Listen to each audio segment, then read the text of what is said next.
നമ്മളിപ്പോഴാണുള്ളത് സിറോവാലിയിലെ ഹാപ്പോളിയിൽ നമ്മൾ ഇറങ്ങാൻ പോവാണ്. ഇവിടെ നിന്ന് ഇറങ്ങിയിട്ട് ഇന്ന് നേരെ ടിൻസുകിയ എത്തണമെന്നാണ് നമ്മുടെ ആഗ്രഹം. ഇവിടുന്ന് ഏകദേശം 7 മണിക്കൂറോളം ഉണ്ട്.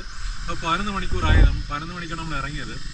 അപ്പം എത്താൻ പറ്റുമെന്ന് തോന്നുന്നില്ല. എത്താൻ പറ്റുന്നിടത്ത് വെച്ച് നമ്മൾ റൈഡ് അവസാനിപ്പിച്ചിട്ട് അവിടെ നൈറ്റ് ആകുമ്പോഴത്തേക്ക് സ്റ്റേ എടുക്കുക എന്നുള്ളതാണ് നമ്മുടെ പ്ലാൻ എന്ന് പറയുന്നത്. അപ്പോൾ നമ്മുടെ കണ്ണു ഉറങ്ങാനുള്ള പ്ലാനൊക്കെയാണ്. അപ്പോൾ നമ്മുടെ ഇന്നത്തെ റൈഡ് ആരംഭിക്കും.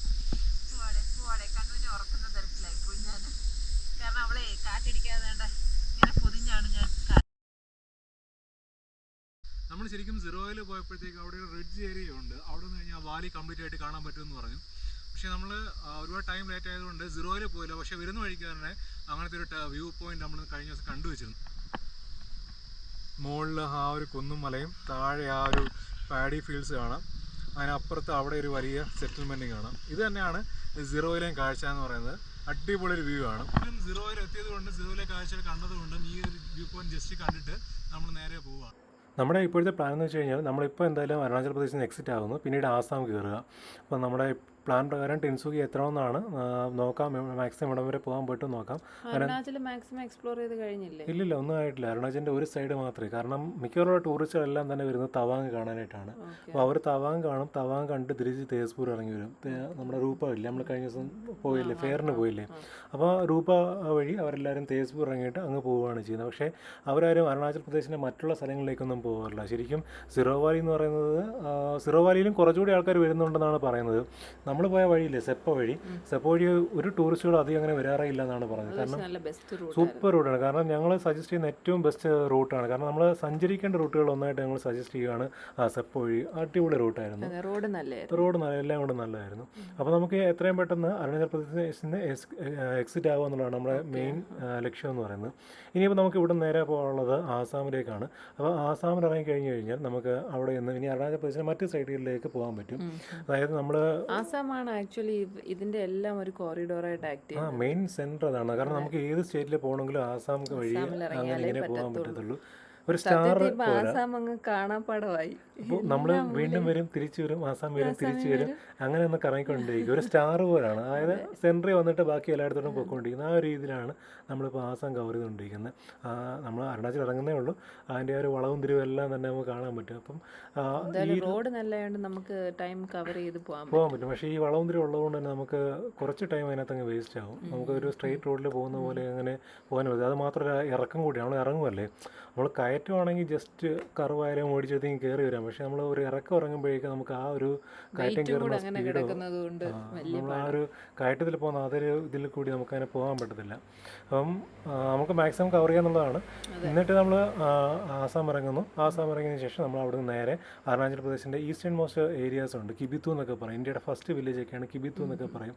ആ മേഖലയിൽ വിസിറ്റ് ചെയ്യുക എന്നുള്ളതാണ് നമ്മുടെ അടുത്ത പ്ലാൻ എന്ന് പറയുന്നത്.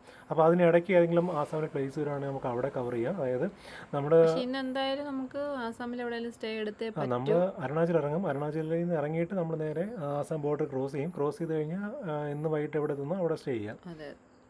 അപ്പം ഇതിനിടയ്ക്കെന്ന് വെച്ച് കഴിഞ്ഞാൽ നമ്മൾ ബ്രഹ്മപുത്ര നദിയുണ്ട്. ബ്രഹ്മപുത്ര നദിയുടെ ലെഫ്റ്റ് സൈഡാണ് നമ്മൾ എക്സ്പ്ലോർ ചെയ്തുകൊണ്ടിരിക്കുന്നത്. അതായത് ആ സൈഡിൽ ഏതെങ്കിലും സ്ഥലങ്ങളുണ്ടെങ്കിൽ നമുക്ക് ആ ലെഫ്റ്റ് സൈഡ് വഴി കയറാം. എന്നിട്ട് നമുക്ക് തിരിച്ചിറങ്ങിയിട്ട് ആ ബ്രഹ്മപുത്ര നദിയുടെ റൈറ്റ് സൈഡിലുള്ള സ്ഥലങ്ങൾ കാണാം. അപ്പോൾ അങ്ങനെ വരുമ്പോഴത്തേക്ക് ആ ഒരു ഏരിയ എല്ലാം നമ്മൾ ഫുള്ളി കവർ ചെയ്ത് പോവുകയും ചെയ്യും. അപ്പോൾ അതാണ് നമ്മുടെ മനസ്സിലുള്ള പ്ലാൻ എന്ന് പറയുന്നത്. എന്തായാലും വലിയ ടൂറിസ്റ്റുകളൊന്നും ഈ മേഖലയിൽ കാണുന്നില്ല. ഇത് ഇറ്റാനഗർ വഴി പോകുന്നതും ഇതുവഴി തന്നെ പോകാൻ പറ്റും നമുക്ക്. എന്തായാലും നമ്മൾ അങ്ങോട്ട് കണക്റ്റാണ്. പക്ഷേ നമ്മൾ ഇറ്റാനഗർ കവർ ചെയ്യുന്നില്ല.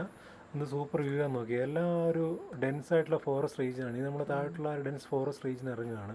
അപ്പോൾ ഇവിടെയെല്ലാം മിഷ്മി എന്ന് പറയുന്ന ഒരു ട്രൈബൽ ഗ്രൂപ്പാണ് അധിവസിക്കുന്നത്. അവരുടെ മെയിൻ മേഖലയാണ്. നമ്മൾ അപതാനി ട്രൈബ്സിനെ കണ്ടില്ലേ സിറോവാലിയിൽ. അപ്പോൾ അതുപോലെ തന്നെ ട്രൈബാണ് മിഷ്മി എന്ന് പറയുന്ന ട്രൈബ്സ്. അവരാണ് ഈ മേഖലയിൽ അധിവസിക്കുന്ന ആൾക്കാർ കൂടുതലും. അപ്പോൾ നമ്മൾ ശരിക്കും സിറോവാലിയിൽ നിന്ന് സിറോവാലി കൊണ്ട് അവിടെ എൻഡ് ചെയ്യുന്നത് ഒരു 220 കിലോമീറ്റർ പോയി കഴിഞ്ഞാൽ ഡാപ്പർജിയോ എന്ന് പറയുന്നൊരു സ്ഥലം എത്തും. അതും സൂപ്പർ സ്ഥലമാണ്. അതും ഇന്ത്യ ചൈന ബോർഡറിൽ പ്രധാനപ്പെട്ട സിറ്റിയാണ്. ഒരു ചെറിയ ഗ്രാമമാണ് ഡാപ്പർജിയോ എന്ന് പറയുന്നത്. അതും നമ്മൾ കഴിഞ്ഞ ദിവസം കുറേ റൈഡേഴ്സിനെ കണ്ടില്ലേ. ഈ റൈഡേഴ്സിൽ തന്നെ ഡാപ്പർജിയോ പോകാനിരിക്കുന്ന ടീമുകളാണ്. പക്ഷേ ഇപ്പോൾ നമുക്ക് തവാങ്ങിൽ നിന്ന് വന്നതുകൊണ്ടും ആ ഒരു ക്ലൈമറ്റ് ഇനിയിപ്പോൾ നമുക്ക് പിടിക്കത്തില്ല എന്നുകൊണ്ട് നമുക്ക് സിറോയിലെ കാഴ്ചകളൊക്കെ തന്നെ മാത്രമല്ല നമ്മളിനി കിബിത്തു പോകുന്നുണ്ടെങ്കിലും നമുക്ക് ഏകദേശം അതേ വ്യൂവും കാര്യങ്ങളൊക്കെ തന്നെ ആയിരിക്കും അവിടെ. പക്ഷേ ഇത് ടിബറ്റോട് കുറച്ച് അടുത്താണ്. കാരണം ഈ മേഖലയൊക്കെ തന്നെ ടിബറ്റോട് അടുത്ത് വരുന്ന മേഖലകളാണ്. പക്ഷേ ഡാപ്പർജിയോ എന്ന് പറയുന്നത് കുറച്ചുകൂടി ടിബറ്റിനോട് അടുത്തുള്ള മേഖലയാണ്. അപ്പോൾ അതുകൊണ്ട് നമുക്ക് ടിബറ്റൻ കൾച്ചറൊക്കെ തന്നെ കുറച്ചുകൂടി വൈബ്രൻ്റ് ആയിട്ട് തന്നെ അനുഭവിക്കാൻ പറ്റും. ഇതൊക്കെ നമുക്ക് റോഡ് മേളിൽ നിന്ന് മല ഇടിഞ്ഞിങ്ങ് വീണേക്കെ ഇവിടെയൊക്കെ. ഇവിടെ എല്ലാം ഇപ്പോൾ ഈ കഴിഞ്ഞ മഴയത്ത് നല്ല രീതിയിൽ ലാൻഡ് സ്ലൈഡ് ഉണ്ടാവുകയും പിന്നെ അതിനെ BRO റെഡിയാക്കി എടുക്കുകയും ചെയ്തതാണ്. ഇതെല്ലാം തന്നെ ലാൻഡ് സ്ലൈഡ് പ്രോൺ ഏരിയാസാണ്. ഒരുത്തം വരുന്ന വരവുണ്ട്. ആ വളവിൽ തന്നെ വേണമായിരുന്നു നമ്മൾ വിറ്റായെങ്കിൽ പിന്നെ. പക്ഷേ രസമുണ്ട്, നല്ല രസമാണ് ഇങ്ങനെ റൈഡ് ചെയ്ത് പോകാനായിട്ട്. അധികം ആരുമില്ലാത്ത റോഡുകൾ. നല്ല വലിയ തണുപ്പില്ലായിരുന്നു ഇവിടെയൊക്കെ, നമ്മുടെ നോർമൽ ക്ലൈമറ്റ് ആയിരുന്നു. ഈ തണുപ്പ് കൂടുതലായതുകൊണ്ടാണെന്ന് അറിയത്തില്ല. നമ്മുടെ BROയിലെ ചേട്ടന്മാർ പറഞ്ഞില്ല, സിക്കിമിൽ വെച്ച് പറഞ്ഞില്ലായിരുന്നു, അരുണാചൽ പ്രദേശിൽ കൂടെ റോഡിൽ കൂടി പോകുമ്പോൾ പെട്ടെന്ന് എപ്പോഴും ശ്രദ്ധിക്കണം, ഈ ഡെൻസ് ഫോറസ്റ്റിൻ്റെ മേഖലയൊക്കെ തന്നെ ആനയും അതുപോലുള്ള ജീവികളും വന്യജീവികൾ ഉണ്ടാകാനുള്ള മിഥുൻ അങ്ങനെയുള്ള വലിയ വന്യജീവികൾ ഉണ്ടാകാനുള്ള സാധ്യത ഉണ്ടെന്ന് പറഞ്ഞത്. പക്ഷേ എന്തായാലും നമ്മുടെ ഈ ട്രിപ്പിനിടയ്ക്ക് ഇതുവരെ എന്തായാലും ഭാഗ്യത്തിന് ഒരു വന്യജീവിയും കാണാൻ പറ്റിയില്ല. മിഥുനെ കണ്ടു. അത് പക്ഷേ അത്രയ്ക്ക് അത് വലിയ വയലൻ്റ് ആയിട്ടുള്ള ജീവിയൊന്നും ആയിരുന്നില്ല. അത് കൂട്ടമായിട്ടുള്ള ഒരു ജീവി അല്ലല്ലോ. അതിനെ അവിടെ ഡൊമസ്റ്റിക് ആയിട്ട് അവിടെ ആൾക്കാർ വളർത്തുന്നതോ അങ്ങനെ എന്തെങ്കിലും ചെയ്യുന്നതായിരിക്കാം. എന്നാലും നമ്മൾ ആ കാട്ടുപോത്തിൻ്റെ കൂട്ടങ്ങളെയൊന്നും കണ്ടിട്ടില്ല. അതുകൊണ്ട് നമ്മൾ റിലേറ്റീവ്ലി സേഫാണ്. കാരണം കാട്ടുപോത്തൊക്കെ കാട്ടിലെ ഏറ്റവും ഡേഞ്ചർ ആയിട്ടുള്ള ജീവിയാണ് കാട്ടുപോത്തൊക്കെ. ഇതെങ്ങനെ ബിഹേവ് ചെയ്യുന്ന നമുക്ക് പറയാൻ പറ്റത്തില്ല. കരടിയും കാട്ടുപോത്തും ഒറ്റ ചാട്ടത്തിന് നമ്മുടെ കുതിപ്പിനായിരിക്കും നമ്മുടെ മുകളിലേക്ക്. നമുക്ക് പെട്ടെന്ന് ഒഴിഞ്ഞു മാറാൻ ഒന്നും ചെയ്യാൻ പറ്റത്തില്ല. നമ്മുടെ കാലുകൾക്ക് അതിനത്രയും വേഗതയൊന്നുമില്ല. ബുദ്ധി ഉപയോഗിച്ച് എങ്ങനെ രക്ഷപ്പെടാൻ. നമ്മുടെ ഈ യാത്രയിൽ മൊത്തം നമുക്ക് മനസ്സിലായ ഒരു കാര്യമാണ്, നോർത്ത് ഈസ്റ്റിൽ ഭയങ്കരമായിട്ട് പുരോഗമനം നടക്കുകയാണ്. എസ്പെഷ്യലി എന്ന് പറഞ്ഞാൽ ഈ ട്രാൻസ്പോർട്ടേഷനാണ് അവർ ബേസിക്കലി ആദ്യം നോക്കുന്നത്. കാരണം ഈ ട്രാൻസ്പോർട്ടേഷൻ വികസിച്ചാൽ മാത്രമേ ഇവിടേക്ക് പല കാര്യങ്ങളും, ടൂറിസം ആണെങ്കിൽ തന്നെയും ഡിഫൻസിന് വേണ്ടിയിട്ടുള്ള കാര്യങ്ങളായാലും എല്ലാ കാര്യങ്ങളും ഇവിടേക്ക് എത്തിക്കാൻ പറ്റത്തുള്ളൂ. അപ്പം പലയിടങ്ങളിലും ടണൽ കൺസ്ട്രക്ഷൻ ഉണ്ട്, റെയിൽവേ എക്സ്റ്റൻഷൻ വരുന്നുണ്ട്, അതുപോലെ തന്നെ ബ്രിഡ്ജസൊക്കെ ഭയങ്കരമായിട്ട് അവർ സ്ട്രോങ് ആക്കുന്നുണ്ട്. കാരണം ഒന്നാമത്തെ കാര്യം എന്ന് പറഞ്ഞു കഴിഞ്ഞാൽ ഈ ബ്രിഡ്ജ് ഒരിടത്ത് ബ്രോക്കൺ ആയി കഴിഞ്ഞാൽ പെട്ടെന്നാണ് ഈ വെള്ളപ്പൊക്കവും കാര്യങ്ങളൊക്കെ വരുന്നത്. അങ്ങനെ വന്നു കഴിഞ്ഞാൽ പല സ്ഥലങ്ങളും ഒറ്റപ്പെട്ടു പോവുകയാണ് ചെയ്യുന്നത്. നമ്മളുടെ നേരത്തെ വീഡിയോസൊക്കെ കാണുമ്പോൾ നിങ്ങൾക്കത് മനസ്സിലാവും. അതുകൊണ്ട് തന്നെ ആദ്യം ഇവിടെ എന്താ പറയുക, ഒന്ന് ബേസ് കൊടുത്തിടുന്നത് ഇവിടുത്തെ ട്രാൻസ്പോർട്ടേഷനാണ്. അങ്ങനെയാണല്ലോ എല്ലായിടത്തും വേണ്ടുന്നത്. അപ്പോൾ അത് ഇവിടെ കണ്ടത് ഒരു പാലമാണ്. അപ്പോൾ ആ ഒരു പാലം വരുന്നത് കൊണ്ട് തന്നെ 1.5-2 കിലോമീറ്റർ നമുക്ക് പെട്ടെന്ന് കവർ ചെയ്യാൻ പറ്റുന്ന രീതിയിലാണ് ഇതൊക്കെ ചെയ്തിരിക്കുന്നത്. ഇനി ഒരു പക്ഷേ ഞങ്ങൾക്ക് ഇതിലേക്കൂടെ വരാനൊക്കെ പറ്റിക്കഴിഞ്ഞാൽ ചിലപ്പോൾ ഞങ്ങൾക്ക് ഒരുപാട് സമയം ലാഭിക്കാനായിട്ട് പറ്റും. അന്ന് നമ്മൾ ഈ സ്ഥലമൊക്കെ ഓർത്തിരിക്കുകയാണ്. കാരണം നമ്മൾ വന്ന സ്ഥലമേ ആയിരിക്കത്തില്ല. ഈ എൻ്റെ അരുണാചൽ പ്രദേശ് ട്രിപ്പിൽ വളരെ മോശം റോഡ് കിട്ടിയത് ആകെ ഈ റോഡിൽ മാത്രമേ ഉള്ളൂ. ബാക്കി ഇതിലേക്കും റോഡ് വളരെ സ്മൂത്ത് ആയിരുന്നു, ഒരു പ്രശ്നം ഉണ്ടായിട്ടില്ല. കൺസ്ട്രക്ഷന്റെ ഭാഗമായിട്ടാണ് ആ ഒരു 2 കർവെടുത്തേക്ക് മാറിയേക്കല്ലേ. അപ്പം അത് പറയുമ്പോഴത്തേക്ക് നല്ല വ്യത്യാസം വരും. അങ്ങനെ ഇപ്പം നമ്മളൊരു റിസർവ് ഫോറസ്റ്റിലേക്കാണ് എൻ്റർ ചെയ്തിരിക്കുന്നത്. അതായത് ബോർഡർ, നമുക്കറിയാം ബോർഡർ സ്ഥലങ്ങളിൽ കൂടുതലും ഫോറസ്റ്റുകളാണ്, നല്ല ഇവിടെ പ്ലെയിൻ ഏരിയാസ് ആണ്. ഇവിടെ ചെക്ക് പോസ്റ്റ് ഒക്കെ ഉണ്ടായിരുന്നു. അവിടെ ILP നമ്മൾ എക്സിറ്റ് ഒക്കെ അടിക്കണം. അത് ഇവിടെ വീഡിയോ എടുക്കാൻ പറ്റില്ല, അതുകൊണ്ട് നമുക്ക് കാണിക്കാൻ പറ്റുന്നത്. നമ്മളിപ്പോൾ നേരെ ഇനി നെൽപ്പാടങ്ങളുടെ നാട്ടിലേക്ക് ഇറങ്ങുകയാണ്. നമ്മുടെ ആദ്യത്തെ വീഡിയോ കണ്ടവർക്ക് അറിയാം, നമ്മുടെ ആസാം വീഡിയോസ് കണ്ടവർക്ക് അറിയാം. നമ്മുടെ ആ ഫ്രണ്ട് അവരെ സഞ്ജീവിനെയൊക്കെ പരിചയപ്പെട്ട് തന്നെ അത്ര ഒരു നെല്ല് കഥകളിൽ കൂടി. അതെ, നല്ല രസമാണ് ഈ നെൽപ്പാടങ്ങൾ. അതായത് ഏക്കർ കണക്ക്, നമ്മുടെ കുട്ടനാട് പോലെയൊന്നുമല്ല, നല്ല ഏക്കർ കണക്കിന് ഇങ്ങനെ കിടക്കുകയാണ്. നല്ല വിളഞ്ഞ ഗോൾഡൻ കളറിലുള്ള നെല്ലുകളാണ്. ഇത് കാണാൻ വളരെയധികം ഭംഗിയാണ്. അതിലും സൂപ്പറാണ് അതിൻ്റെ മുകളിലുള്ള ആ ആകാശം കാണാനായിട്ട്. രണ്ടും കൂടെ നല്ല ഒരു ബ്ലൂ ആൻഡ് ഒരു ഗ്രീൻ യെല്ലോ എല്ലാം കൂടെ ഒരു നല്ല അടിപൊളി സൂപ്പർ കോമ്പിനേഷനാണ്. അപ്പോൾ അത് ആസാമിലേക്ക് കയറിയപ്പോഴത്തേന് റോഡിന് ചെറിയ ചെറിയ പ്രശ്നങ്ങൾ വന്നു തുടങ്ങിയിട്ടുണ്ട്. നല്ല പ്ലെയിൻ ആയിട്ടുള്ള ഏരിയ ആയതുകൊണ്ട് നമുക്ക് സ്മൂത്തായിട്ട് വണ്ടി ഓടിച്ചു പോകാൻ പറ്റും. പക്ഷേ ആസാമിലെ ഒരു പ്രശ്നം എന്ന് പറഞ്ഞു കഴിഞ്ഞാൽ, നമ്മൾ തമിഴ്നാട്ടിലൊക്കെ ഓടിക്കുന്ന പോലെ ഏത് നിമിഷം എവിടെ നിന്നാണ് കന്നുകാലികൾ അല്ലെങ്കിൽ അങ്ങനത്തെ ജീവികൾ എടുത്ത് ചാടുന്നതെന്ന് അറിയാൻ ഒക്കത്തില്ല. അതുകൊണ്ട് തന്നെ നമ്മൾ വളരെ കെയർഫുൾ ആയിരിക്കണം. പിന്നെ ഇവിടെ എടുത്ത് പറയേണ്ടുന്ന ഒരു കാര്യം, നമ്മളുടെ നെൽപ്പാടങ്ങൾ പോലെ തന്നെ ഇവർ പ്രാധാന്യം കൊടുക്കുന്ന മറ്റൊരു കൃഷിയാണ് തേയിലക്കൃഷി. എനിക്കറിയില്ല എന്താ അതെന്ന്. കാരണം എന്ന് പറഞ്ഞു കഴിഞ്ഞാൽ നമ്മളുടെയൊക്കെ മൂന്നാർ എന്ന് പറഞ്ഞാൽ നല്ല തണുപ്പുള്ള ഒരു സ്ഥലമാണ്. അതേപോലെ അവിടെ വളരുന്ന ഒരു ചെടിയാണ്. പക്ഷേ ഈ ചൂട് എന്ന് വെച്ചാൽ നമ്മുടെ പ്രോപ്പർ കേരളം, ഇമാതിരി ചൂടിൽ ഇവരിത് എങ്ങനെ മെയിൻറ്റെയിൻ ചെയ്ത് കൊണ്ടുപോകുന്നത്? ഇതെങ്ങനെയാണ് ഞങ്ങളുടെ കണ്ണുപെണ്ണിനെ കൊണ്ടുപോകുന്നത്. ഞാൻ നേരത്തെ വീഡിയോയിലൊക്കെ പറഞ്ഞിട്ടുണ്ട്, കുട്ടികളെ ഒരുപാട് നേരം 2 സൈഡ് മാത്രം ഇരുത്തരുത്. ഇതിപ്പോൾ ഞാൻ 1 സൈഡ് ഇരുത്തിയിരിക്കുകയാണ്. അവൾ നല്ല സേഫായിട്ടാണ് ഇരിക്കുന്നത്. ജസ്റ്റ് ഒന്ന് സ്കിഡായാലോ അങ്ങനെയൊന്നും ഒരു കുഴപ്പവും വരില്ല.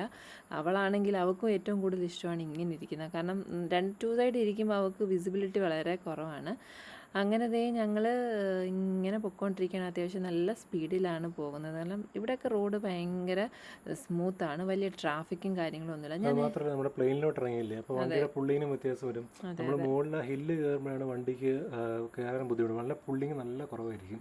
പുള്ളിങ് മാത്രമല്ല മൈലേജ്. അതെ, ഈ ഇവിടെ ഒരു സ്പ്ലിറ്റ് വന്നത് കണ്ടോ, ഇത് എൻറ്റയർലി ഡിഫറെൻ്റ് ആയിട്ട് ആസാമിൻ്റെ 2 ഭാഗങ്ങളിലേക്ക് മാറുകയാണ് നമ്മൾ ചെയ്യുന്നത്. അതായത് നമ്മൾ പറഞ്ഞില്ലേ, ബ്രഹ്മപുത്ര എന്ന് പറയുന്ന നദി ആണ് ആസാമിൻ്റെ ഘടനയെ തിരിമറികൾ നടത്തുന്നത്. അതായത് ഒരു ചെറിയ വെള്ളപ്പൊക്കം വന്നാൽ തന്നെ പല ഭാഗങ്ങളും നമ്മൾ നേരത്തെ കണ്ട രൂപമായിരിക്കത്തില്ല. കാരണം ഞങ്ങൾക്ക് ഈ യാത്രയുടെ അവസാനത്തോട്ട് ചെല്ലുമ്പോഴാണ് നമുക്കത് മനസ്സിലാകുന്നത്. അതുകൊണ്ട് തന്നെ സ്കിപ്പ് ചെയ്യാതെ ഈ വീഡിയോ കാണുകയാണെങ്കിൽ നിങ്ങൾക്കത് മനസ്സിലാവത്തുള്ളൂ. തന്നെ നോക്കാൻ അടിപൊളി നെൽപ്പാടങ്ങൾ, നല്ലൊരു സൺസെറ്റ് ചിലപ്പോൾ ഞങ്ങൾക്ക് കിട്ടിയിരിക്കും. ഇപ്പോൾ ബ്രഹ്മപുത്ര നദി അതിന് ഒരുപാട് കൈവഴികളുണ്ട്. അപ്പോൾ അവിടെയൊക്കെ തന്നെ ഈ പ്രദേശങ്ങളൊക്കെ തന്നെ ആ ഒരു ബ്രഹ്മപുത്ര റിവർ സിസ്റ്റത്തിൻ്റെ ഒരു ഫ്ലഡ് ഏരിയാസാണ്. അപ്പോൾ അവിടെ നിന്നും ഇഷ്ടംപോലെ ഈ മൺതരികളൊക്കെ തന്നെ ഈ കാറ്റിലടിച്ച് ഈ റോഡിൽ വന്ന് കയറും. നമ്മുടെ മജുലി ഐലൻഡൊക്കെ ഇല്ലേ, ആ ഒരു സൈഡൊക്കെ ഇതിൻ്റെ ഭാഗമാണ്. അപ്പോൾ ഇതിൻ്റെ അടുത്ത് തന്നെയാണ്. അപ്പോൾ നമുക്ക് ഒക്കെങ്കിൽ ഇന്ന് മജുലി ഹാൾട്ട് ചെയ്യാം, ഇല്ലെങ്കിൽ മുന്നോട്ട് നമ്മൾ വൈകിട്ട് എവിടെ എത്തുന്നതനുസരിച്ച് നമുക്ക് നോക്കാം. അതെ, കാരണം തിൻസുകിയായിരുന്നു ഞങ്ങൾ ഇറ്റിനറിയിൽ ഇട്ടിരുന്നത്. പക്ഷേ ഒരിക്കലും നമുക്ക് തിൻസുകിയ പ്രോപ്പർ തിൻസുകിയയിൽ എത്തേണ്ട ആവശ്യമില്ല നമ്മളുടെ റൂട്ടിൽ. അപ്പോൾ അങ്ങനെ മജുലിയാണ് അടുത്ത് നമ്മൾ പ്രിഫർ ചെയ്തിട്ടിരിക്കുന്ന സ്ഥലം. അപ്പോൾ നമ്മളിന്ന് എവിടെ എത്തുന്നോ അവിടെ നിന്ന് നമുക്ക് നോക്കാം. അപ്പോൾ മജുലിയിലൊക്കെ ഒരുപാട് സ്റ്റേയും കാര്യങ്ങളും ഒക്കെ ഉണ്ട്. അതുപോലെ തന്നെ അവിടുത്തെ ഫുഡൊക്കെ ഭയങ്കര ഫേമസ് ആണ്. പിന്നെന്ന് പറയാനായിട്ട് ഇതേ നോക്ക്, എനിക്ക് പറയണ്ട, നിങ്ങൾക്ക് അതെ വീഡിയോ കാണുമ്പോൾ തന്നെ നിങ്ങൾക്ക് മനസ്സിലാവും ആ വിളഞ്ഞ നെല്ലും ആ സ്കൈയുടെ കോമ്പിനേഷനും. അപ്പോൾ ഇനി ഒരു സൺസെറ്റും കൂടെ ആകുമ്പോഴത്തേന് സംഭവം കിട്ടുമായിരിക്കും. നമ്മൾ കവർ ചെയ്തിറങ്ങിയ മലനിരകളൊക്കെയാണ് നിങ്ങൾ ആ ലെഫ്റ്റ് സൈഡിൽ കാണുന്നത്. അരുണാചലാണ്, അതൊക്കെ ബോർഡർ ഏരിയകളാണ്. ഇവരിത് പറയേണ്ട മറ്റൊരു കാര്യം എന്ന് പറഞ്ഞു കഴിഞ്ഞാൽ, ഇവരിത് മെഷീൻ ഉപയോഗിച്ചല്ല കൊയ്യുന്നത്. വൈകുന്നേരങ്ങളിൽ അല്ലെങ്കിൽ ഇതുപോലെ ഒരുപാട് വെയിലൊക്കെ താന്നു കഴിഞ്ഞ സമയത്ത് ഇവർ തന്നെ കൈകൊണ്ട്, പണ്ട് നമ്മളുടെ കേരളത്തിൽ നിലനിന്ന അതേ രീതിയിൽ ഇവർ തന്നെയാണ് ഇതെല്ലാം കൊയ്തെടുത്ത് മാറ്റുന്നത്. കാരണം ചില സ്ഥലങ്ങളിൽ ഇടയ്ക്കൊക്കെ നമുക്കിങ്ങനെ കൊയ്ത് കറ്റ കെട്ടി വെച്ചിരിക്കുന്നതായിട്ട് നമുക്ക് കാണാം. അപ്പം നെല്ല് മാത്രമല്ല, ഇടയ്ക്കൊക്കെ മറ്റെന്തോ കൊച്ചു കൊച്ചു കൃഷികൾ, അതായത് അവരവരുടെ വീട്ടിലേക്ക് ആവശ്യമുള്ള കൊച്ചു കൊച്ചു കൃഷികളൊക്കെ നമുക്ക് കാണാൻ പറ്റും. പിന്നെ പറയാനുള്ളതെന്ന് വെച്ച് കഴിഞ്ഞാൽ, നമ്മുടെ തമിഴ്നാട് പോലെ തന്നെ ഈ നെൽകൃഷികളുടെ എല്ലാം ഇടയ്ക്ക് ഒരു കൊച്ചമ്പലവും ഒരു ആരാധനാലയവും അങ്ങനെയൊക്കെയുള്ള ഒരുപാട് കാര്യങ്ങൾ. അതെ, ഭയങ്കര കാം ആൻഡ് ക്വയറ്റാണ്. പിന്നെ നമ്മളോട് ഇവിടെ നമ്മളിങ്ങനെ യാത്ര ചെയ്ത വഴിയിൽ നമുക്ക് മനസ്സിലായ മറ്റൊരു കാര്യമുണ്ട്. അസാമിൽ ഫോഗ് ഇറങ്ങും. അതായത് ഒരു സമയത്തിന് ശേഷം നമുക്ക് നമ്മുടെ ന്യൂഡൽഹി, ഹരിയാനയൊക്കെ പോലുള്ള സ്ഥലങ്ങളിൽ മുൻപ് നമ്മുടെ വഴി കാണാൻ പറ്റാത്തതുപോലെ ഫോഗ് ഇറങ്ങും. അപ്പോൾ അതിനു മുമ്പ് നമുക്ക് എവിടെയെങ്കിലും ഹോൾട്ട് ചെയ്യണം. കുറച്ച് ഫുഡുണ്ട് കയ്യിൽ, ഫുഡ് ഉണ്ടാക്കിയിട്ടുണ്ട്, നമുക്കത് കഴിക്കണം. അപ്പോൾ നമ്മുടെ പ്ലാനിൽ ചെറിയൊരു മാറ്റമുണ്ട്. നമ്മളിന്ന് ശരിക്കും ടിൻസുകിയ എന്ന് പറയുന്ന ആസാമിലെ സ്ഥലത്തെത്താനാണ് ഉദ്ദേശിച്ചിരുന്നത്. പക്ഷേ നമ്മൾ എത്തുമ്പോഴേക്കും 7 മണി 8 മണിയൊക്കെ ആവും. അവിടെ എത്തുമ്പോഴേക്കും ഇവിടെ ഒരു 5-5:30 ആകുമ്പോഴത്തേക്ക് ഇരുട്ട് വീഴുകയും ചെയ്യുമല്ലോ. അപ്പോൾ 2-2.5 മണിക്കൂർ രാത്രിയിൽ ഓടിക്കേണ്ടി വരും. അപ്പോൾ അത് ബുദ്ധിമുട്ടാണ്, കാരണം കുഞ്ഞിനെ പിടിച്ചുകൊണ്ടിരിക്കണം, അതൊക്കെ വലിയ പാടാണ്. അപ്പോൾ അതുകൊണ്ട് ഞങ്ങൾ മജുലി എന്ന് പറയുന്ന സ്ഥലത്ത്, ആസാമിൽ തന്നെ മജുലി എന്ന് പറയുന്ന സ്ഥലത്ത് തിരിച്ചു വരുമ്പോൾ കയറാൻ പ്ലാൻ ചെയ്തിരുന്നു. പക്ഷേ ഇത് നമ്മൾ പോകുന്ന വഴിക്ക് തന്നെയാണ് മജുലി ഐലൻഡും ഉള്ളത്. അപ്പോൾ ഏഷ്യയിലെ തന്നെ, ലോകത്തിലെ തന്നെ ഏറ്റവും വലിയ റിവർ ജന്യ അല്ലെങ്കിൽ നദീജന്യമായിട്ടുള്ള ഐലൻഡാണ് മജുലി എന്ന് പറയുന്നത്. ആസാമിലെ തന്നെ ഏറ്റവും പ്രശസ്തമായിട്ടുള്ള ടൂറിസം സെൻറ്റർ കൂടിയാണ്. അപ്പോൾ നമ്മൾ ഇന്നും പോകുന്നത് മജുലിയിലേക്കാണ് പോകുന്നത്. ടിൻസുകിയ പോകുന്നില്ല, പകരം മജുലിയിലേക്കാണ് പോകുന്നത്. മജുലിയിൽ ചെന്നിട്ട് മജുലിയിലെ കുറച്ച് കാഴ്ചകൾ കണ്ടിട്ട് നാളെ രാവിലെ നമുക്ക് ടിൻസുകിയ അല്ലെങ്കിൽ ടേസു എന്ന് പറയുന്ന അരുണാചൽ പ്രദേശിലെ സ്ഥലത്തേക്ക് പോകാനാണ് നമ്മുടെ പ്ലാനിങ് പറയുന്നത്. ഞങ്ങൾ രാവിലെ വെജ് ഫ്രൈഡ് റൈസ് ഒക്കെ വെച്ചോണ്ടാണ് ഇറങ്ങിയേ. കൂട്ടാൻ വെക്കാൻ ഞാൻ സമയമില്ലായിരുന്നു. പക്ഷെ എന്നാലും ഇത് മാത്രം നിന്നെ കൊള്ളാമല്ലേ. അപ്പം ഉള്ളപ്പം ഉള്ളതുകൊണ്ട് ഓണം പോലെ എന്നാണല്ലോ. അങ്ങനെ അപ്പൊ വേണ്ടല്ലോ. കണ്ണു ചോറേനടാ, ചോറേനെ ബാ. എങ്ങനെയുണ്ട്?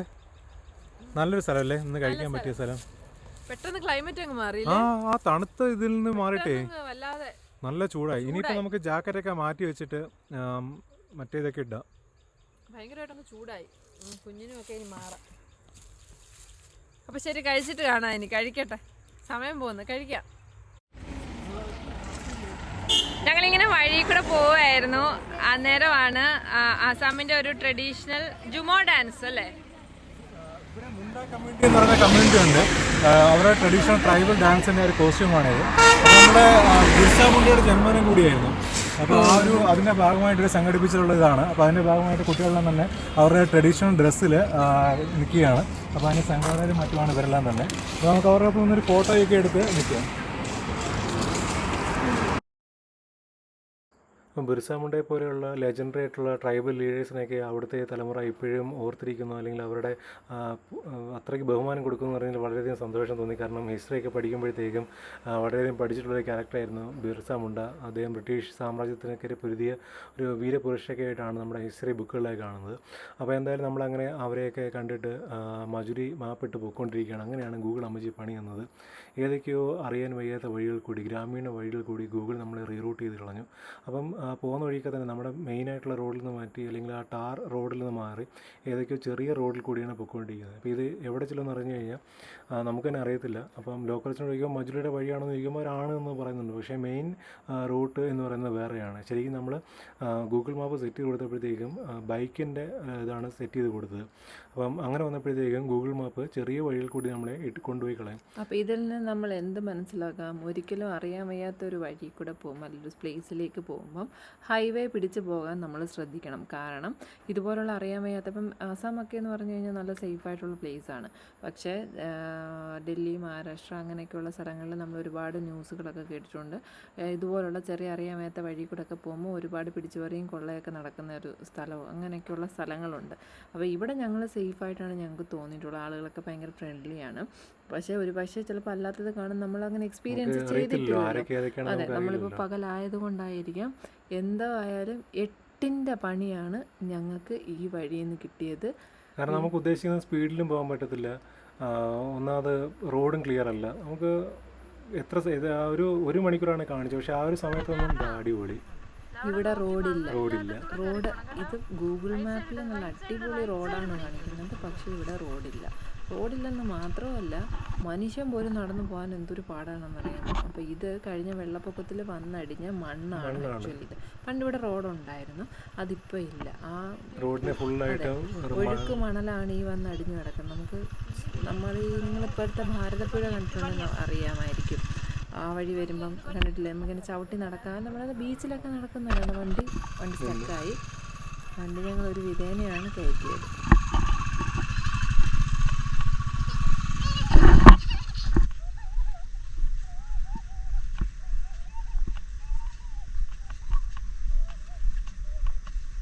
മണ്ണാക്കരുത്, ബാ.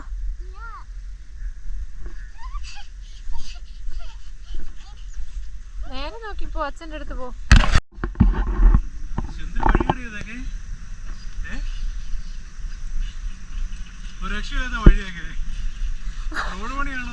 ഗൂഗിൾ അമ്മച്ചി ഇതാന്നും പറഞ്ഞ് കൊണ്ടുവന്നെയാ.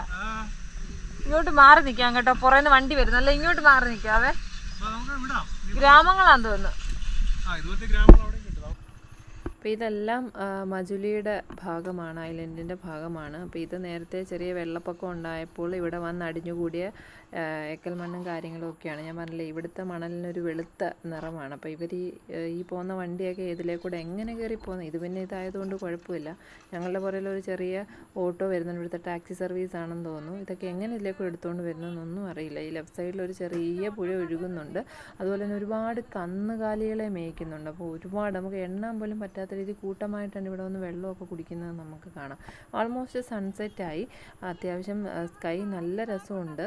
അപ്പോൾ എവിടെയെങ്കിലും ഒന്ന് ഹോൾട്ട് ചെയ്ത് അതൊന്ന് കണ്ടാൽ കൊള്ളാമെന്നുണ്ട്. പക്ഷേ നമ്മളിങ്ങനെയുള്ള സ്ഥലങ്ങളിൽ ചെന്ന് ഒരിക്കലും ഇങ്ങനെയുള്ള നേരങ്ങളിൽ വന്ന് നിൽക്കരുത്. കാരണം നമ്മൾ നേരത്തെ പറഞ്ഞല്ലോ, സേഫ്റ്റി ഇഷ്യൂസ് ഒരുപാടാണ്. എങ്ങനെയുള്ള ആളുകളാണ്, എങ്ങനെയുള്ള ജനങ്ങളാണ് നമുക്ക് ഒരിക്കലും വിശ്വസിക്കാൻ പറ്റത്തില്ല. അപ്പോൾ എത്രയും പെട്ടെന്ന് ഇവിടെ കവർ ചെയ്ത് പോകാം. ഗൂഗിളിൽ ഇപ്പോഴും നല്ല അടിപൊളി റോഡാണ് കാണിക്കുന്നത്. ഇതൊക്കെ ഇവിടെയൊക്കെയുള്ള കുട്ടികളാണ് വൈകുന്നേരങ്ങളിൽ കളിക്കാനും പിക്നിക് സ്പോട്ട് പോലെ എന്തോ ആണ് സംഭവം. പക്ഷെ നമ്മളിവിടെ ഇറങ്ങുന്നില്ല. എത്രയും പെട്ടെന്ന് ഇവിടുന്ന് കവർ ചെയ്ത് പോകാനാണ്. ഇപ്പോൾ ഇതേ ഒരു ഭയങ്കര വലിയൊരു മൈതാനത്തിലേക്കാണ് ഞങ്ങൾ ചെന്ന് എത്താൻ പോകുന്നത്. പക്ഷേ അതിൻ്റെ റൈറ്റ് സൈഡിൽ വ്യൂ, അതായത് സൺസെറ്റാണ്. ഒരു രക്ഷയില്ല. എന്തൊരു ഭംഗിയാകാണെന്നറിയാം. നമ്മുടെ നാട്ടിൽ ഇങ്ങനെ ഒരു സ്ഥലമേ ഇല്ല. ഇനി ഇങ്ങനെയൊക്കെയുള്ള സ്ഥലം ഉണ്ടെങ്കിൽ തന്നെ അവിടെ വേസ്റ്റ് കൂമ്പാരങ്ങളായിരിക്കും. എളുപ്പ വഴി കാണിച്ച് അതുവഴി കൊണ്ടുവന്നത്. കഴിഞ്ഞ ദിവസം ഇങ്ങനെ പണി കിട്ടിയിരുന്നു മാനസിൽ പോയ വഴിക്ക്. അതുപോലെ തന്നെ ഏതോ ഒരു നദിയുടെ സൈഡിൽ കൂടെ ഇവിടെ ബ്രിഡ്ജൊക്കെ ഉണ്ടെന്ന് പറഞ്ഞ് വന്നതാണ്. ഇത് സുബനശ്രീ റിവറാണ്. ഇത് കുറച്ച് താഴെ മജുലി. ഓക്കെ. താഴെ നമ്മുടെ മജുലിയിൽ എത്തുമ്പോഴേക്കും ഈ സുബനശ്രീ റിവറും ബ്രഹ്മപുത്ര റിവറും തമ്മിൽ മീറ്റ് ചെയ്യുന്നുണ്ട്. അപ്പോൾ ആ ഒരു സുബനശ്രീ റിവറിൻ്റെയും ബ്രഹ്മപുത്ര റിവറിൻ്റെയും കൂടെ ആ ഫ്ലഡ് പ്ലെയിനാണ് ഇതെല്ലാം തന്നെ. ഇപ്പോൾ ഇവിടെ റോഡൊന്നുമില്ല, നമുക്കുള്ള വഴി കൂടെ അഡ്ജസ്റ്റ് ചെയ്ത് പോകേണ്ടി വരും. അപ്പോൾ ഇത് കഴിഞ്ഞ് വന്നു കഴിഞ്ഞാൽ റോഡ് കിട്ടുമെന്നാണ് പറഞ്ഞത്. അപ്പോൾ നമുക്ക് എന്തായാലും നോക്കാം, റോഡ് കിട്ടുമെന്ന് നോക്കാം. നോക്കടാ അണ്ണാ, വാ. ഈ റൂട്ട് നേരെ ചെന്നെത്തുന്നത് ഒരു ബോട്ട് ജെട്ടിയിലേക്കാണ്. ആ ബോട്ട് ജെട്ടിയിൽ നിന്നും ഒരു ഫെറി കിടന്നാൽ മാത്രമേ നമുക്ക് ആ മറുകരയിൽ എത്താൻ പറ്റൂ. അവിടെയാണ് നമ്മൾ ഇന്ന് റൂം ബുക്ക് ചെയ്തിരിക്കുന്ന മജുലിയിലെ ഹോട്ടൽ എന്ന് പറയുന്നത്. ഇവിടുന്ന് വണ്ടി ഓടി ഫെറിയുടെ അടുത്ത് എത്തിയപ്പോഴാണ് മനസ്സിലായത് നമ്മളെ കൊണ്ടുപോകുന്നത് എവിടെ. എന്താണ്ടോ ഹാൻഡിലിൽ പോകുന്ന കാണുമ്പോൾ നിങ്ങൾക്ക് മനസ്സിലാവും. കാരണം ഗൂഗിൾ നല്ല അടിപൊളി റോഡാണ് കാണിക്കുന്നത്. ഇവിടെ അടിയുറപ്പില്ല, മണ്ണിന് അടിയുറപ്പില്ല. അപ്പോൾ ഈ നമ്മൾ ഉദ്ദേശിക്കുന്ന സ്ഥലത്തോടെ ബാലൻസ് കിട്ടത്തില്ല, ഓഫ് ബാലൻസ് ആയിപ്പോൾ വണ്ടി പെട്ടെന്നാണ് ബാലൻസ് കിട്ടാതെ നമ്മുടെ കയ്യിൽ നിന്ന് പോവുകയാണ്, വണ്ടി കയ്യിൽ നിന്ന് പോവുകയാണ്. ശരിക്കും കൺട്രോൾ ചെയ്യാൻ പറ്റില്ല. വണ്ടിക്ക് അത് വെയിറ്റ് ഉണ്ടെങ്കിൽ നമുക്ക് ഹാൻഡിൽ ചെയ്യാൻ പറ്റും, പക്ഷേ അടിക്ക് ഉറപ്പില്ലെങ്കിൽ നമ്മൾ തെന്നി പോവുകയാണ്. എനിക്ക് അറിയാൻ പറ്റും, ആ വീല് കൊണ്ട് വണ്ടി തെന്നി പോവാണ് എൻ്റെ കയ്യിൽ നിന്ന്. ആ വണ്ടി ലോഡില്ലാത്ത വണ്ടിയാണ്, ലോഡില്ലാത്ത വണ്ടി സുഖമായിട്ട് നൈസായിട്ട് പോകാൻ പറ്റും. പക്ഷേ നമ്മുടെ വണ്ടിക്ക് അങ്ങനല്ല, ഇത്ര ലോഡ് കിടക്കുകയാണ്. വലിയ കൂടെ പോകാത്ത വണ്ടികളൊന്നുമില്ല, എല്ലാ വണ്ടികളും പോകും. നിങ്ങൾക്ക് ആ പാത്ത് വേ കാണുമ്പോൾ തന്നെ മനസ്സിലാവും. നാട്ടുകാരിലെ ഇതുവഴി വണ്ടി എടുത്തുകൊണ്ട് പോകുന്നത്. അപ്പം അവർക്ക് ഈ ഒരു വഴിയേ ഉള്ളൂ, പെട്ടെന്ന് എത്താൻ പറ്റും. പക്ഷെ ഞങ്ങൾ ഞെട്ടിന്ന് മാത്രമല്ല, ഞങ്ങളുടെ വണ്ടി വിചാരിച്ചാണ് ഇവന്മാരെന്നെ കൊല്ലാൻ കൊണ്ടുപോകാന്ന് തോന്നുന്നു. അത് വണ്ടി ആയതുകൊണ്ട് മാത്രമാണ് സഹിച്ച് ചുമന്നുകൊണ്ട് പോയത്. അങ്ങനെ ആ വഴിയൊക്കെ കവർ ചെയ്തതേ അവസാനം ഇവിടെ വന്ന് നിൽക്കുകയാണ്. ഇനി വഴിയില്ല, എവിടെ ഫ്രണ്ടിലോട്ട് വഴിയില്ല. ഞങ്ങൾ വേണ്ട ആകെ പെട്ട് ഇവിടെ വന്ന് ഇപ്പോൾ കണ്ടോണം നിങ്ങൾ. ഞങ്ങളും ഞെട്ടി, എല്ലാവരും ഞെട്ടി, ഇവർ അവിടെ നിൽക്കുന്നവർ ഞെട്ടി. ഞങ്ങൾ വിചാരിച്ചു ഇനി ഇത് എങ്ങോട്ടാണ് പോകുന്നത്. കാരണം ഇത്രയും പാടുപെട്ട് നമ്മൾ കവർ ചെയ്ത് ഇവിടം വരെ വന്നതാണിതേ. ഒരു ഓട്ടോ, ഇങ്ങനെ കാറ്, ഇതൊക്കെ ഇവിടെ വന്ന് കിടപ്പണം. എന്ന് വെച്ചാൽ ഇവർ സംസാരിക്കാൻ വേണ്ടി ഇവിടെ വന്ന് നിൽക്കുകയാണെന്നാണ് വിചാരിച്ചത്. അങ്ങനെ ഞങ്ങൾ വേണ്ട അവിടെ ഒരു കടയിട്ട ചേട്ടനോട് ചോദിച്ചു എന്തോ ഇത് സംഭവം എന്ന് അറിഞ്ഞപ്പോഴാണ് പുള്ളിയാണ് പറഞ്ഞത് ഇവിടുന്ന് ഫെറി സർവീസാണ് മജുലി ഐലൻഡിലേക്ക് എന്നുള്ളത്. ഇത് കണക്ട് ചെയ്യുന്ന മറ്റൊരു റോഡ് വേറെയുണ്ട്.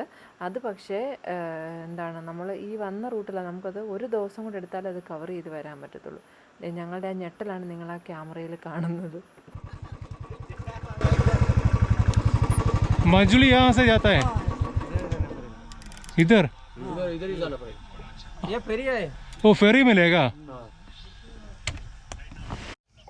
അങ്ങനെ നമ്മുടെ ഗൂഗിൾ അമ്മച്ചി നമ്മളെ ഏതൊക്കെയോ സ്ഥലത്ത് കൊണ്ടെത്തിച്ചിട്ടുണ്ട്.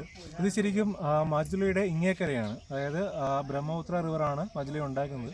അതിൻ്റെ ഇപ്പുറത്തെ കരയാണ് സുബനശ്രീ റിവറാണ്. അപ്പോൾ ഈ റിവർ ക്രോസ് ചെയ്ത് അപ്പുറത്ത് പോകണമെന്നുണ്ടെങ്കിൽ നമുക്കൊരു ഫെറി കിടക്കണം. അപ്പോൾ ആ ഫെറിക്ക് വേണ്ടി നമ്മൾ വെയിറ്റ് ചെയ്യണം. അപ്പോൾ നമ്മുടെ ഗൂഗിൾ അമ്മച്ചി എത്തിച്ചത് ആ ഫെറി പോയിന്റിലേക്കാണ്. അപ്പോൾ ഫെറി കടന്ന് നമുക്ക് മാജുലിയിലേക്ക് എത്തണം. ഇതാണ് നമ്മുടെ ഫെറി. എല്ലാവരും വേണ്ടി വെയിറ്റ് ചെയ്യുക.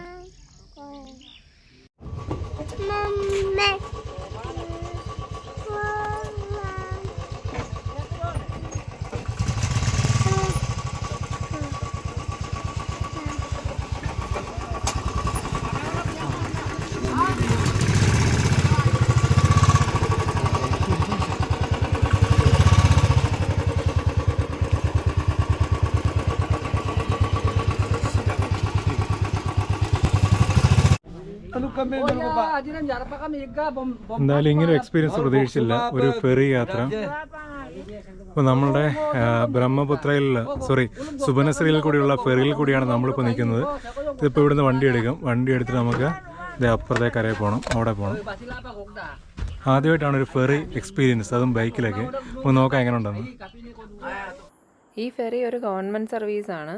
പക്ഷേ എന്നിരുന്നാലും ടൂറിസ്റ്റുകളെ എക്സ്പ്ലോയിറ്റ് ചെയ്യുക എന്നുള്ളത് എല്ലായിടത്തും നടക്കുന്ന ചടങ്ങും ആചാരവുമാണ്. അതുപോലെ തന്നെ നമ്മളും അതിനൊന്ന് ഇരയായി എന്ന് വേണം പറയാൻ. അവർ പെർ പേഴ്സൺ 50, അതുപോലെ തന്നെ വണ്ടിക്ക് 100 രൂപയും വെച്ചാണ് വാങ്ങിച്ചത്. കൊച്ചിനെ അവർ കണ്ടില്ലെന്ന് തോന്നില്ല, അവർക്കും അവർ വാങ്ങിച്ചേനെ. അപ്പം 10 രൂപ വാങ്ങിക്കാത്തവരും ഉണ്ട്. കാരണം ഞാൻ അകത്തിരുന്ന ഒരു കുട്ടിയെ സ്കൂളിൽ കഴിഞ്ഞിട്ട് വരുന്നതാണ്. അപ്പം ഞാൻ ആ കുട്ടിയോട് ചോദിച്ചപ്പം ആ കുട്ടിക്ക് പറയാനും വയ്യാനും പേടി, നമ്മൾ വെളിയിൽ നിന്നുള്ളവരല്ല, അതിന് പറയാനും വയ്യ. അപ്പോൾ ഇത് ഫ്രീ സർവീസ് ആണെന്ന് നമുക്ക് മനസ്സിലായി. നമ്മൾ പിന്നീട് തിരക്കിയപ്പോൾ നമുക്കിത് മനസ്സിലായി. എന്തായാലും ഫെറിയിലിരുന്നു കൊണ്ട് തന്നെ ഞങ്ങൾ അടിപൊളി ഒരു സൺസെറ്റ് കണ്ടു. അടിപൊളി എന്ന് പറഞ്ഞാലും പോലെ നിങ്ങൾക്ക് ആ വീഡിയോയിൽ നേരിട്ട് നമുക്കിത് കാണാം. നമ്മൾ ഒരു തരത്തിലും കളർ ഗ്രേഡോ ഒന്നും ചെയ്തിട്ടില്ല. നല്ല ആക്യുറേറ്റ് ആയിട്ടുള്ള കാര്യമാണ്. അതുകൊണ്ട് അവിടെ കുറേ സ്റ്റാർസും കാര്യങ്ങളും, അടിപൊളി ഒരു സൺസെറ്റ് ആയിരുന്നു. നമ്മളിപ്പോൾ നിൽക്കുന്നത് മജുലയിലാണ്. ഞങ്ങൾ ശരിക്കും ഇന്ന് ടിൻസുക്കി ആയിരുന്നു പ്ലാൻ ചെയ്യുന്നത്. പക്ഷേ എത്താൻ പറ്റില്ല എന്ന് മനസ്സിലാക്കിയതുകൊണ്ട് നമ്മൾ വേറൊരു റൂട്ട് പിടിച്ച് മജുലി എത്തിയത്. മജുലിയും ആസാമിൽ തന്നെ. ആസാമിലെ ബ്രഹ്മപുത്ര നദി ഉണ്ടാക്കിയിരിക്കുന്ന ഒരു നദീജന്യമായിട്ടുള്ള ദ്വീപാണ്. ആ നദി വന്ന വഴിയെല്ലാം നമ്മൾ കണ്ടിട്ടുണ്ടല്ലോ. അപ്പോൾ ഞാൻ ശരിക്കും Booking.comൽ ഇവിടെ റൂമുണ്ടോ എന്ന് നോക്കിയപ്പോഴത്തേക്ക് ഒരു 750 രൂപയ്ക്ക് റൂം കണ്ടു. അങ്ങനെ റിസോങ് വാലി എന്ന് പറയുന്ന സ്ഥലത്ത് ഒരു എൻ്റെ അമ്മ എന്തോ സാധനം ഓടി ഒരു റൂം കണ്ടു. അങ്ങനെ ബുക്ക് ചെയ്ത് വന്നതാണ്. അപ്പോൾ ഒരു നല്ല ആംബിയൻസാണ്. അവർ ഒരുക്കിയിരിക്കുന്നത് ഭയങ്കര രസമാണ്. അപ്പോൾ ഈ പ്രൈസിന് നല്ലതായിട്ട് തോന്നി അങ്ങനെ എടുത്തതാണ്. ഞാൻ എൻ്റെ ഇത് കാണിക്കാം. കയറാനുള്ള പടിയൊക്കെ ഇത് ജസ്റ്റ് ഇവരുടെ ഒരു ഔട്ട് ഹൗസ് പോലെ പണിയിട്ടിരിക്കുകയാണ്. എൻ്റെ അമ്മോ,